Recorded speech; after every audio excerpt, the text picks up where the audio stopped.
Hey there, welcome to Consult the Blind Guy. In today's video, I'm going to show you how to do pictures on Canva so you can make thumbnails or t-shirt designs or anything else like that you want to do.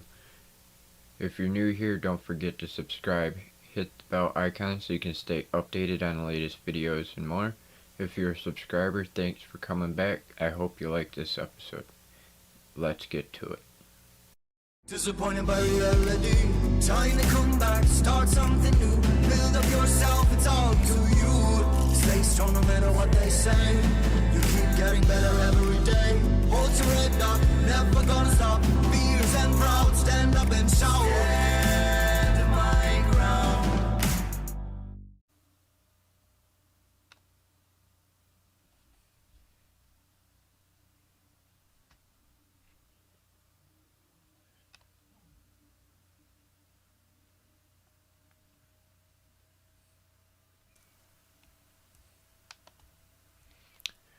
Alright, I'm going to assume that you've already created a Canva free account. When you open your account, the first thing you're going to see is the home screen. When you get to the home screen, on the top left hand corner you have your name for your account. To the right of that is the search bar. Underneath those, on the left hand side of your screen, you have the Create a Design button, the Home button, which you are currently on. Below that is all your designs, then templates, then photos, then apps, then brand kit, the design school, which I recommend you check out, then create a team. Underneath that is folders, then any folders that you create, and then below that is trash. To the right hand side you have your recently accessed files that you create. Below that is Create a Design, where they have pre-made templates that you can change out your text and background and pictures that are preset on a designated size for you. When you scroll down here, you will also notice that you have more templates between the different categories, ranging from Instagram posts, Facebook posts, logos, flyers, social media, posters, postcards, PDF files for books or documents, and a range of other different things. We're going to type in the search bar up here YouTube thumbnail for this demonstration. Once you pick that, it will pull up a screen with all the results. The first one on the left hand side is blank, and then after that it is presets that you can change out for your templates. We will start a blank one. Now once you open the blank canvas, you notice on the top of the screen you have your home button, file to the right of that, resize to the right of that, and then you have your undo button. On the top right hand side of the screen, the name of the thumbnail or picture that you are making, whether it's from a thumbnail or whether you started with a blank one and gave it a title. Next to that is share, and then next to that is download. On the left hand side of your screen, underneath the home button, you have templates, photos, elements, text, videos, background, uploads, and folders. Just to the right of those you have recently used on the little tab that's automatically open. And then you have music YouTube thumbnails, food YouTube thumbnails, and other assortments that you can look through for possible templates to use. Now I'm going to create a thumbnail for the live stream collaboration that the nerdy lady and I did to create these tutorials. To begin with, to show our blind and VIP community how to use StreamYard and how the layout is and where everything is and how to use it. Be sure to subscribe and hit the bell icon so you can stay updated on the latest videos and more, because we're going to do some more collaborations as well as more tutorials on the different things that are in StreamYard for the free and possibly the paid version, as well as the mobile access and the difference between StreamYard and Streamlabs and a couple of the other platforms. Okay, first thing we're going to do is we're going to pick our background. And what you do is you go over to the left hand side of your screen towards the bottom and click Uploads. Then when you click Uploads, on the top hand side of that tab that it pulls out, you have the very top button that says Upload Pictures or Video, and then you will have a list underneath that will show your images and video files that you upload. You click on that and then designate the picture that you want for your background.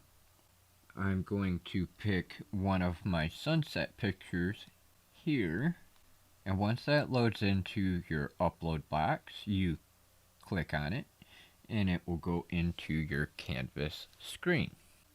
Once it's on your canvas to use, you can position it and then click on the outer edges, and you will see that there is a square on all four corners to be able to resize the object to how you want it.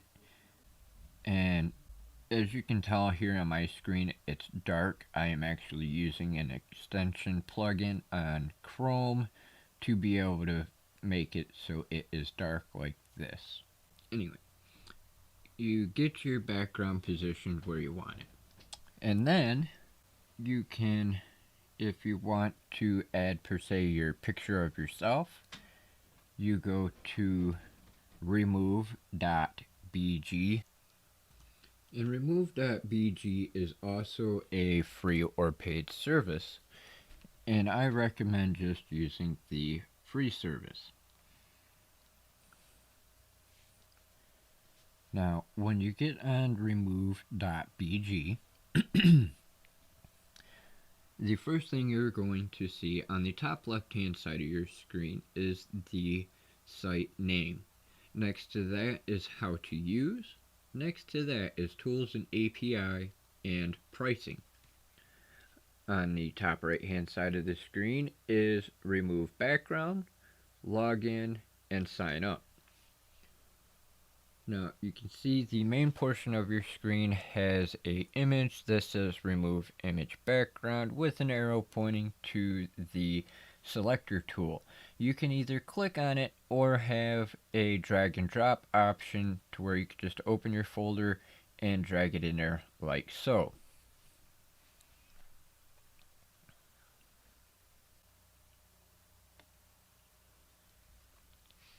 It only takes a couple seconds to upload your image, and then once it is on here, you will see your primary image that you selected is on the right hand side. The image that you have removed the background from is on the left. Underneath your picture on the right hand side is a button that says download with the dimensions of the image. Underneath that is a button that says edit, and then underneath that is a rate this result with a smiley face on the left and a sad face on the right. Now if you click on the download button, it will download your image. You also have a small little arrow on that download button to change the size. That is a part of the paid feature. Don't worry about getting paid features, just download the image that you have uploaded and you can resize it as you need inside of Canva. If you click edit, it will pull up a screen with some filters. Some of those are free and some of them are paid. I myself do not use them, as I can do just about everything that they do in Canva. I also have the pro features as I am a paid subscriber. However, in this option, there is a tool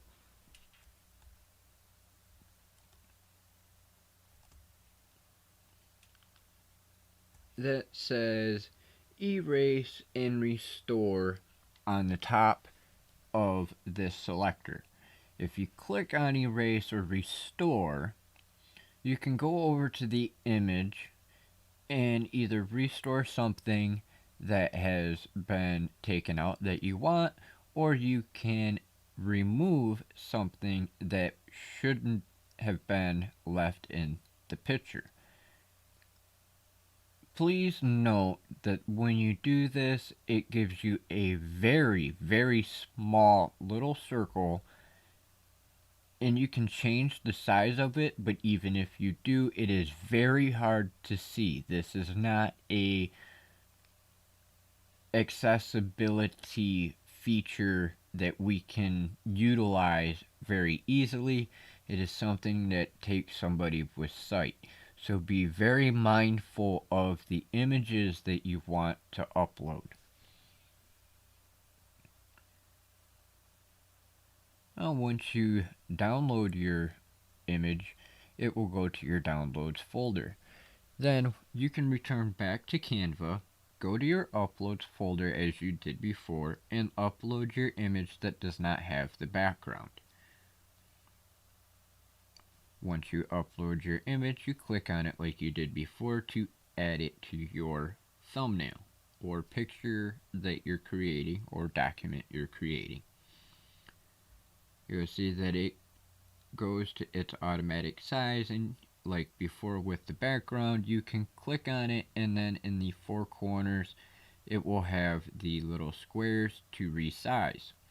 You will also note in some of these pictures it will have an extra area of space above or below or to the side of the image, and it will give you a third bar in the center of the outlining for squares.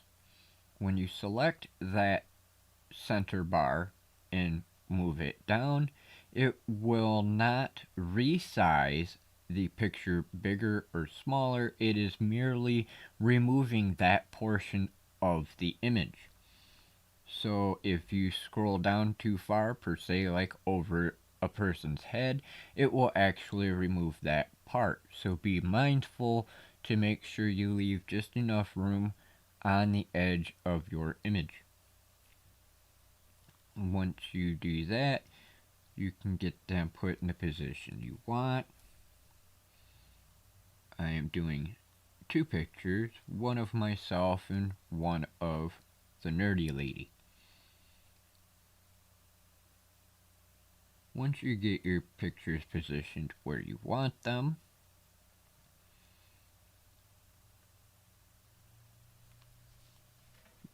we'll do some text. You click on the text button over on the left hand side, and you will notice that it comes up with a few options. At the top of the list is the search bar, so you can search for a specific type of template for your text. The next option underneath that is add a heading, add a subheading, and add a little body of text. Underneath that is font combinations, and these are little templates that are already preset. You can go through and change out the words as you want them if you want that text style. I'm going to click on add a heading. We're going to type in consult a blind guy. And then I'm going to add a subheading. And when you add a subheading, it is automatically attached to your heading and is not removable. it will stay attached to the original piece. You can, however, go in here and resize the text so it's smaller or larger as you need it by using the size option at the top of the screen.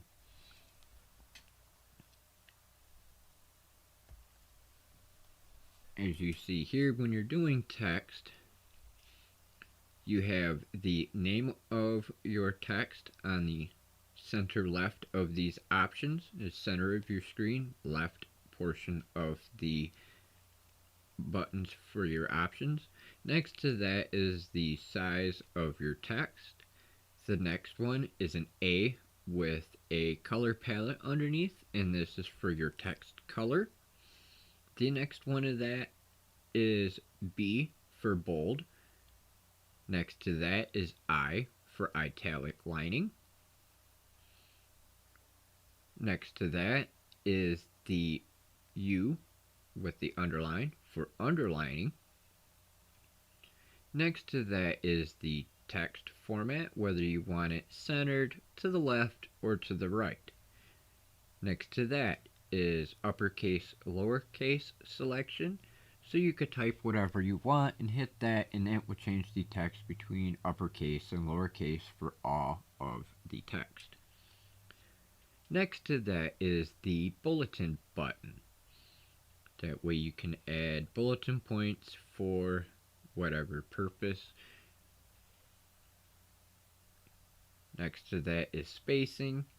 Next to that is the 3-dot button for more options. Next to that is duplicate. Next to that is position. Next to that is copy style.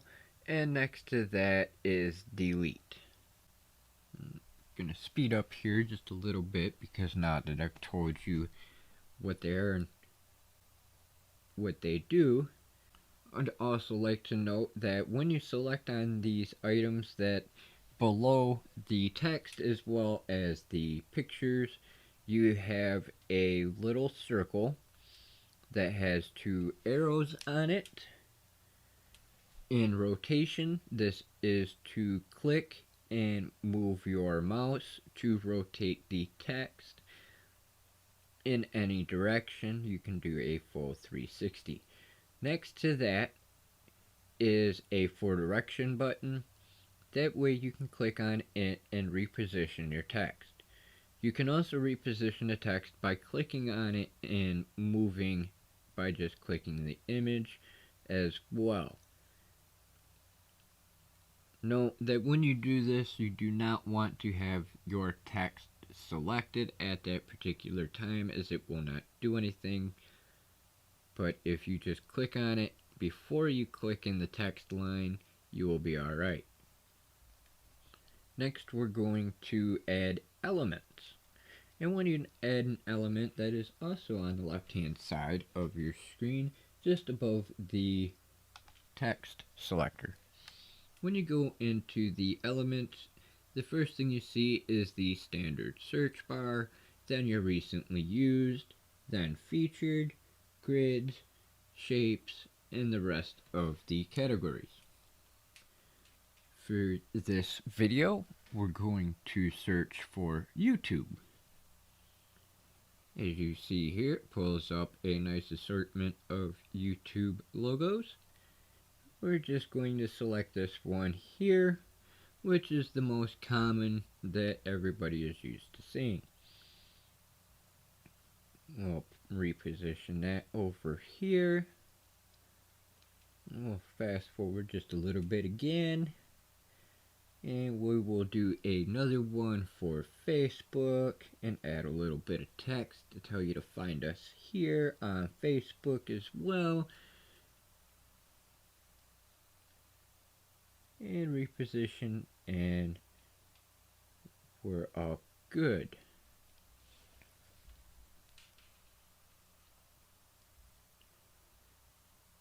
And then once you have your image the way that you want it,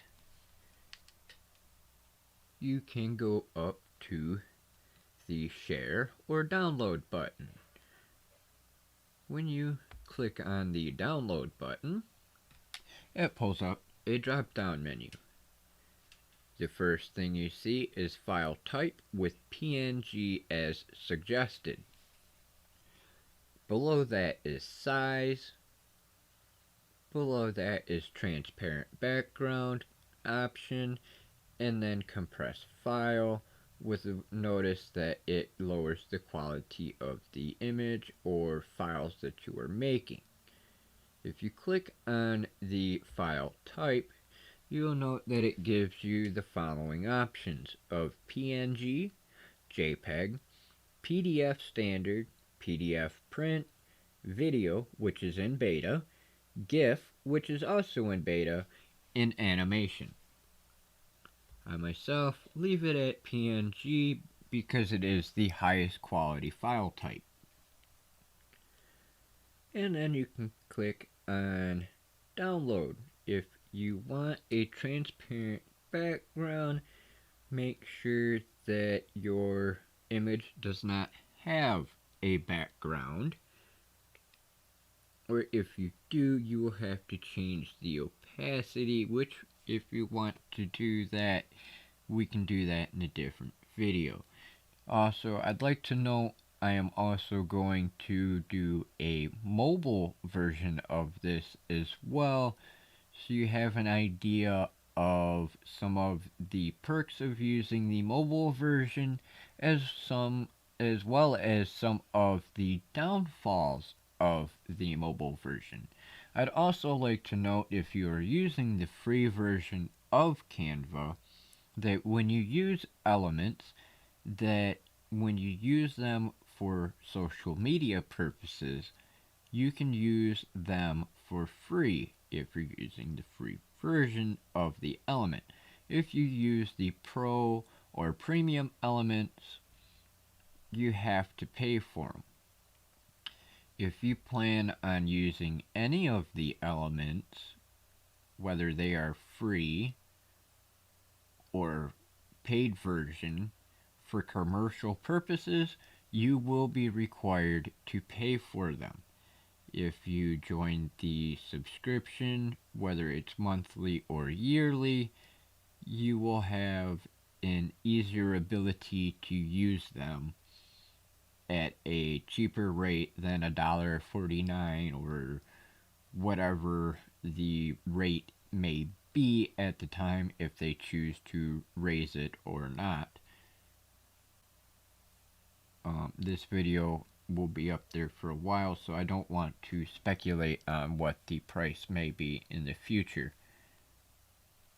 But if you are using the free version, just note that some of the elements you do have to pay for. And depending on the type of content you are trying to make and the purpose behind it, whether it's commercial use or non-commercial use, will also depend on whether or not you have to pay for it or not.